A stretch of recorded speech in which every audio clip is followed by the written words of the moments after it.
Hey, what's going on, everybody? It's Matt Forts here with Keller Williams Realty. I certainly hope you're having a fantastic day, and I really appreciate you joining me. Got to say, I'm sorry I'm a little late getting this content out. You can admonish me, and I certainly hope you can forgive me. So let's just jump into this. We're talking about for sale by owners. And in today's market, with extremely competitive sellers market, people crawling and jumping over each other and doing everything they can to buy homes, people may be thinking, not saying you're one of them, but people may be thinking, God, it's just so easy to find a buyer now. Maybe I could save some money and sell it on my own. And on the surface, yeah, it sounds like a good idea because, yeah, the market conditions kind of look like, geez, it's like I can catch a fish when there's 1,000 fish swimming upstream. But we're going to cover those top 5 reasons why it might actually be a bad idea to sell it on your own. So, number one, it's exposure to your prospective buyers. And you might be yelling at me through the screen saying, man, oh, you're full of it. I can put it on Zillow. I can put it on some of the same places you do. Yeah, kind of true. You can put it on Zillow, and there's some for sale by owner websites. And, I totally get it. And you do get some exposure through that, more so than you did before, which is funny, though. Before Zillows and all the technology tools, the number of people who sold on their own before all of this technology was actually more than with all of these technology tools. But I digress. So what I mean by that, like lacking exposure to prospective buyers, it's not just exposure; it's also the ability to capture and follow up and and just reach out to all these prospective buyers. We have sophisticated systems to be able to do all this for us. Plus, this is what we do for a living. And I'm sure some of you may be retired, or maybe you don't have, maybe you have extra time on your hands. But I'm going to hazard a guess to say that most of you probably have a day job, or at least have a lot of things going on throughout the day. And you may not have the time to be able to field all the calls or thoroughly capture and track all of these people. So what happens is a lot of stuff gets left on the table. A lot of potential either don't see it or don't get followed up with beyond that first call. So yeah, we can get into more details, but let's get into number two. So number two is it's a big one.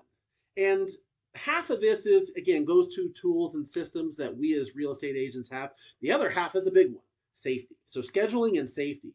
Big ones. Again, you probably got a day job, so do you really need to be sitting around your house waiting for people to come and show your house and deal with the people that say, yeah, I'm going to come see it, and then they cancel? So you put your life on hold for given chunks of time throughout the entire day or however long it may have, in addition to how do I manage all of this stuff?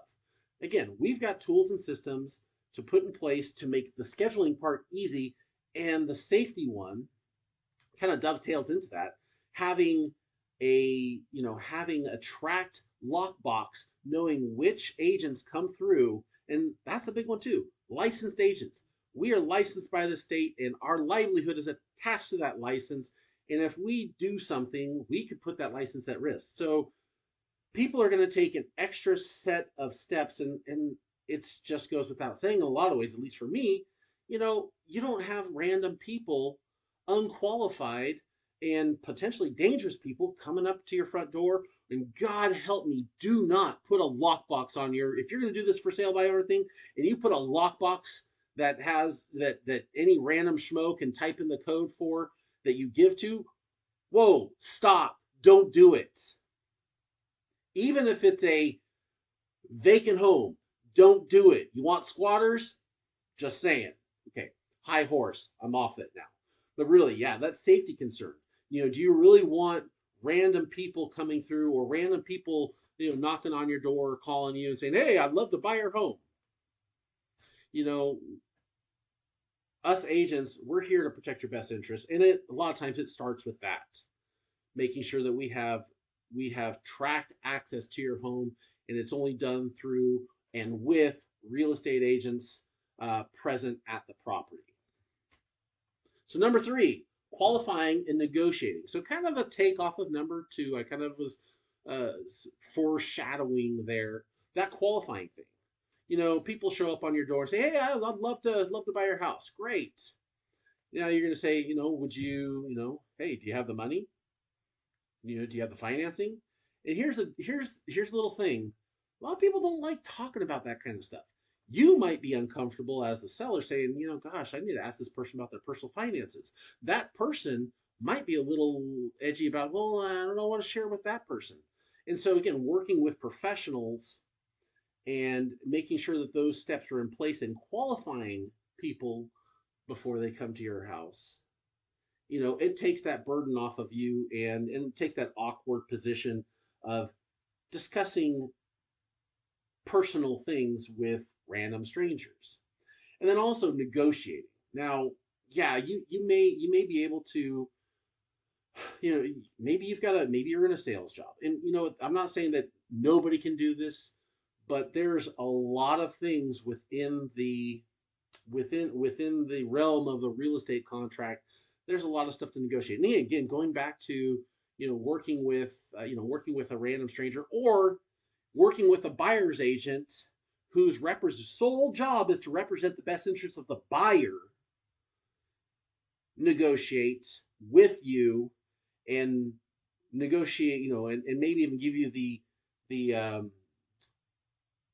what's the word? The illusion of they're helping you make the best deal. No, they're working on their client, the buyer's best interest. So you're working with somebody in that case that's negotiating potentially against you and doing it with a smile. I mean, hey, maybe it works out, but again, you don't have someone in your corner negotiating and operating in your best interests. So let's go on to number 4. And this is it's kind of funny how this goes through.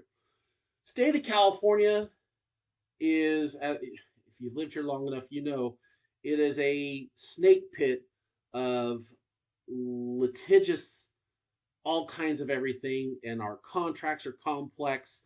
There's laws, and both statutory laws and case laws that go around disclosures, and how do you protect yourself in the event of something going squirrely in the negotiation, in the escrow process, or even after the fact. California Association of Realtors just released a new version of our purchase contract, and rhetorical question maybe, how many pages is it? 16 pages for a purchase contract. So, I mean, yeah, you could be a lawyer. Maybe you're good at doing that stuff. Hey, good on you. But most of us that maybe, even if we're good at selling things, or maybe we're a salesperson in some respect, there are complexities to the California real estate market, as well as, the law surrounding that make this an extremely tumultuous landscape to navigate. So in terms of the contracts, and then the next one, disclosures, don't get me started. I mean, you can say, yeah, but I can get the disclosures from the title company. False. They may have some stuff that you can do, but they can't advise you on what disclosures you need. They may tell you, but at the same time, they can't advise you on this stuff. So even if you say, hey, I'm going to fill out a disclosure of my, I'm going to fill out my seller's disclosure, it may not be enough. And that's where we go to the protection side of it. Again, in addition to when you hire me to sell your home and to market it to as many people as possible, really, the thing that you don't see, that's the tip of the iceberg, is what we do to market. What you don't see necessarily is the part of the iceberg that's under the surface of the water, and that's the protection part. That is a fiduciary working in your best interest and making sure that your butt is covered throughout the process. And that's obviously someone that knows the contracts, someone that's going to make sure that you have all the disclosures and have talked to you about what you need to disclose and what you don't need to disclose. And spoiler alert, if you know about it, you got to disclose it, period, end of sentence. But there's a ton of forms. Like if I printed out all the disclosures, I don't know, it's a lot. And then finally, that protection thing. So we're humans. We make mistakes sometimes, even those of us in the profession that take extra cautious care to make sure we do everything right. Sometimes stuff happens. That's the other thing.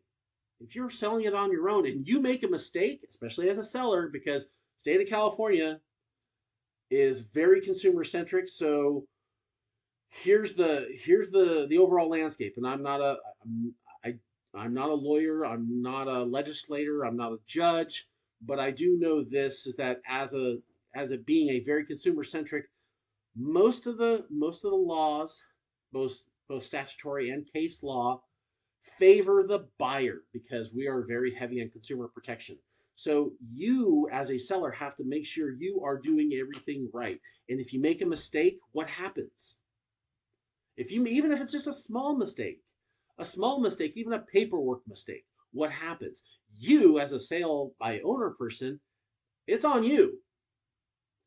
And that's the thing that when you work with a professional agent, while we take extra care to make sure that the process is as clean as possible so that those things don't happen, but in the event of somebody makes a mistake, whether it's you, the seller, or the buyer, or if there's a mistake happening, or even if I make a mistake, my brokerage, and I pay for it, I pay for errors and omissions insurance. So that's going to help cover. So if there is some sort of minor thing, that takes a lot of that responsibility, or, it takes that takes that burden off of your shoulders and it puts it on us. And again, that's also, again, it's my job. So I want to make sure, and I've got a great team to help me get through that process to make sure that we're covering every single thing along the way so that those things don't happen. But in the case of sometimes it does happen, we still have that final backstop of errors and omissions, which when you sell on your own, yeah, your insurance ain't going to cover that. You're not going to cover that kind of stuff.